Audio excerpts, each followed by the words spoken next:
Oke langsung aja ya, kita sambut dengan brand dia. Muhatli Muhatli Aco. Aco. Iya. Selamat malam semuanya.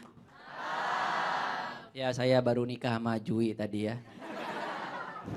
Anaknya brokoli. Gue baru-baru ini nikah dan sebelum nikah gue tuh buka-buka websitenya Metro TV dan gue nemu artikel ini. Merencanakan pernikahan dan bulan madu yang tak terlupakan.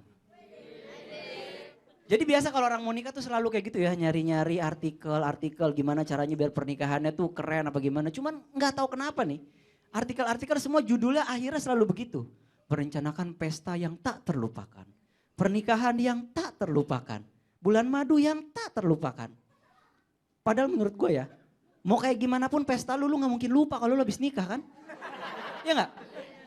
Apa karena pesta lu sederhana terus lu lupa gitu? Gak mungkin lu lagi ke dokter misalnya. Pak periksa kandungan ya. Selamat mas, istrinya sehat, anaknya sehat. Istri? Istri siapa? Orang kita kawinan yang gak ngundang dangdutan gitu. Gak mungkin ya.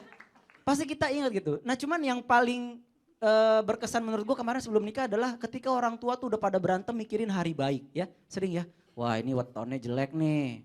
Ini bukan bulan baik nih. Katanya kalau kita menikah bukan di bulan baik, itu nanti keluarganya berantakan. Temen gue ada pernah nikah tuh bukan di bulan baik. Bener gue datang ke rumahnya berantakan. Bener. Gue buka pintu, wah suaminya digenteng. Emaknya nongkrong di atas rice cooker gitu ya. Anaknya ngaduk-ngaduk sapi teng. Wah berantakan dah pokoknya. Cuman gue cuman takut nih. Karena teman-teman gue yang udah nikah biasanya kan gak lama tuh punya anak ya. Ini gue takut nih. Karena gue akan mengalami masa-masa istri gue tuh ngidam. Istri kalau ngidam tuh mintanya suka aneh-aneh kan. Pengen mangga tapi petik dari pohonnya. Tapi pohon kelapa sawit. Ini susah. Gimana gitu kan kelapa sawit metik mangga gitu. Terus kadang, mas aku mau pecel lele nih. Ya udah pecel lele beliin deh. Tapi dipisah gitu. Sambelnya bukan abang sama gerobaknya. Ya susah lah. Ya kan? Mintanya suka aneh-aneh kalau orang ngidam tuh. Kadang ada mau pecel ayam. Tapi ayamnya yang nengok ke kiri. Ya gimana? Bisa lah. Sebetulnya nih ya, ketakutan perempuan itu cuma satu, dia takut anaknya ngeces. Padahal kalau dipikir-pikir lagi, bayi emang kerjanya ngeces, ya kan? Ngeces tinggal dilap beres gitu. Yang ngeri itu kalau misalnya anaknya jago main QQ, nah ini baru gua ngeri. Ya kan? Pulang kerja capek-capek, assalamualaikum. Tiba-tiba anak lu masih bayi, bang cocok bang. Serem kita ngeliat kayak gitu ya. Makanya udahlah yang penting gue udah selesai nikah dan semuanya sudah lancar. Boleh minta tepuk tangannya. Terima kasih. Terus gini, kalau misalnya orang habis nikah tuh biasanya sering keramas. Nah cuman hati-hati nih soal keramas, gue baru aja baca berita nih. Ada beritanya di Metro TV nih, ini pengetahuan ini. Terlalu sering keramas sebabkan rambut keriting. Ya. Ini gue gak tahu nih. Setelah gue lihat Jui, ya, ternyata benar. Jui ini keramas sering banget. Orang sehari paling sekali, dia 3 kali sehari. Tiap habis makan. Udah gitu samponya nggak dioles, diminum. Jadinya begini kan.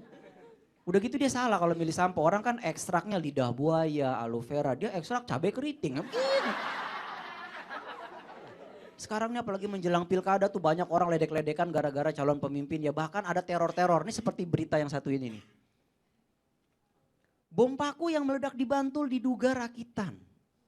Sebetulnya kita nggak perlu heran baca berita ini. Karena di mana-mana bom itu pasti rakitan. Ya, karena nggak ada bom dijual sasetan tuh nggak ada. Masa lu ke minimarket beli gitu ya. Beli bom gitu ya.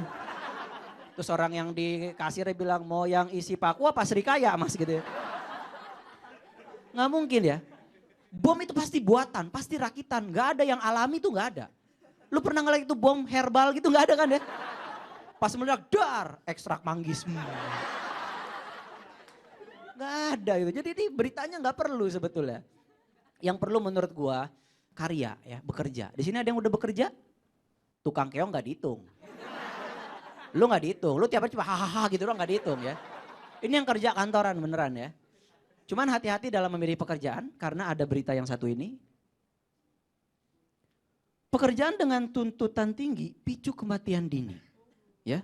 Jadi kalau misalnya kita kerja tuh hati-hati milih pekerjaan. Kalau kita terlalu stres, tuntutannya tinggi, tekanannya tinggi itu bisa mati muda. Hati-hati ya. Makanya gue gak setuju kalau misalnya ada lowongan pekerjaan yang selalu nulis satu persyaratan. Itu namanya gini, tulisannya gini. Mampu bekerja di bawah tekanan. Buat apa? Kita kerjakan di meja kerja ya. Ngapain ditekan-tekan gitu. Kita kerja di kantor bukan panjat pinang gitu. Nggak enak kita kerja ditekan-tekan lagi bikin surat jalan, bos kita duduk di sini, ayo manis gitu. Mana invoice-nya gitu ya. Nggak enak gitu. Dan yang gua kaget nih, ada satu profesi yang termasuk profesi paling bikin stres. Salah satu profesi yang bikin stres itu ternyata supir taksi. Nah ini masuk akal nih, karena supir taksi itu biasanya suka nerima request yang aneh-aneh dari pelanggannya. Misalnya supir taksi, terus masuk penumpang. Mana bu? Ke Pasar Baru, lewat jalan tikus ya. Wah stres dia tuh. Waduh lewat comberan lagi nih. Mana caranya ini ya. Makanya sering gue kalau naik taksi itu supir taksi banyak yang bingung. Pak ke Kuningan, dia tuh suka bilang, iya mas mohon bimbingannya ya. Suka ngomong gitu ya. Akhirnya gue bimbing tuh, gue deketin kupingnya. Asyhadu alla ilaha illallah. Oke terima kasih saya Aco, selamat malam. Oke.